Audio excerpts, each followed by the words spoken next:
You built a life that once felt like the dream. You did the right things, you checked the boxes.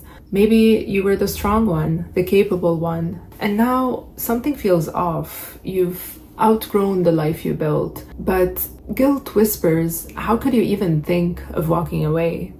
If that's you, then this video is for you. And this space is for women who are intuitive, high-functioning, and self-aware, but quietly unraveling under the weight of a life that no longer fits.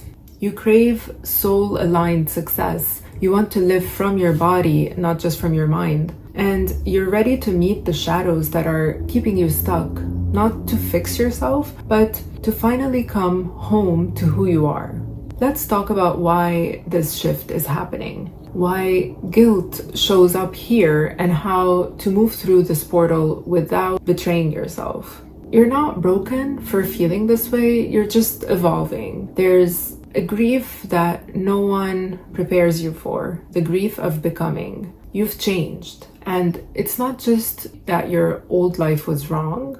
It served you, it maybe even saved you. But when you've healed enough, when your nervous system starts to soften, and when your inner voice grows louder than the conditioning, you can't unknow what your soul is asking you for. But that's where guilt shows up, not because you're ungrateful, but because you've been trained to equate leaving with failure, to think, who am I without this job, this identity, this version of success?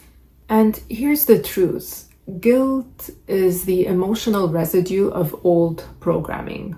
It's the good girl saying, be grateful, don't be dramatic, don't make things harder for anyone else. But guilt is not a reliable compass, especially during spiritual or identity expansion.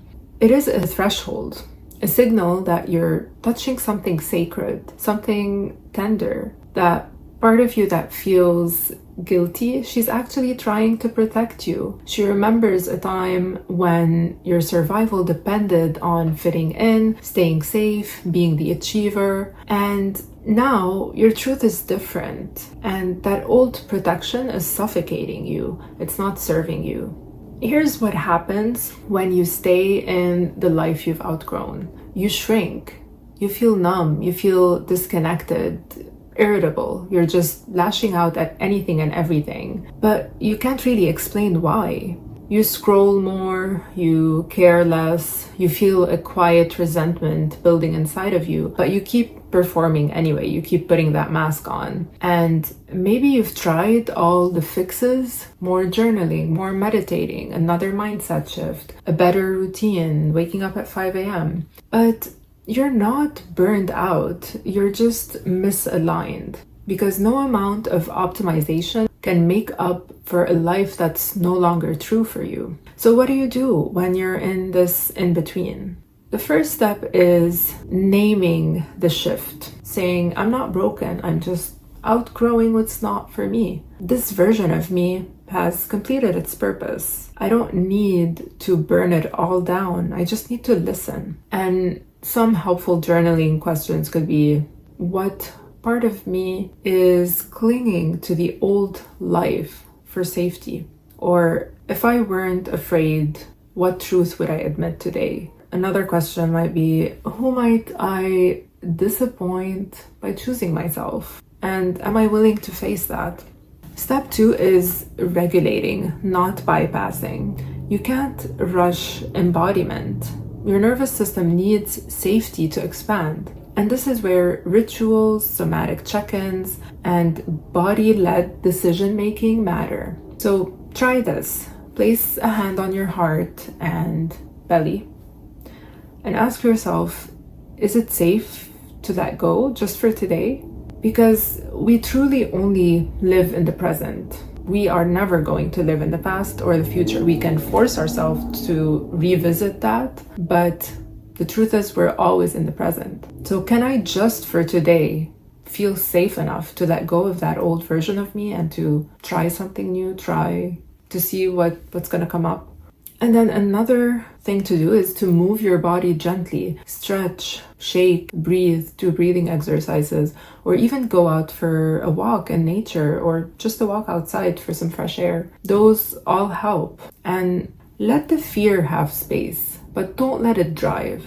This is part of my free guide as well. I have some nervous system regulation and shadow work prompts in the description if you're interested in simple exercises you can do for a few minutes a day. And step 3 is allowing resonance to guide you. You don't need a 5-year plan, you just need honesty.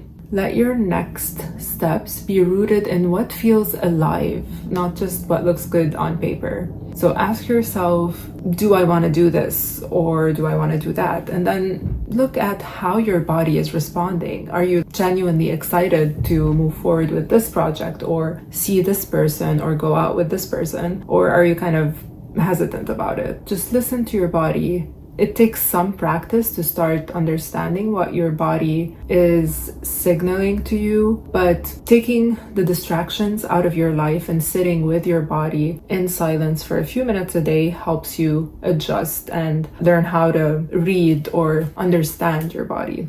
The guilt, it's sacred. It means that you care. It means that you've been loyal, but now you're being called to be loyal to something else, and that's your truth. You don't need permission to evolve. You don't need a breakdown to make a change in your life. You don't need to justify why your intuition is leading you elsewhere. This chapter of your life, it's about becoming who you really are, not who you're expected to be. If this message resonated with you, if you're in the space between no longer and not yet, I see you. I've been there. And this is the work I live and breathe. Healing from the inside out, transforming safely, living intuitively and cyclically, not performatively. Subscribe if you're ready to stop performing and start becoming. And let me know in the comments, what part of your life are you outgrowing? And what truth is calling you forward? You're not lost, you're just shedding. You're not selfish, you're sovereign. And it's safe to want more. Not from lack, but from following your purpose.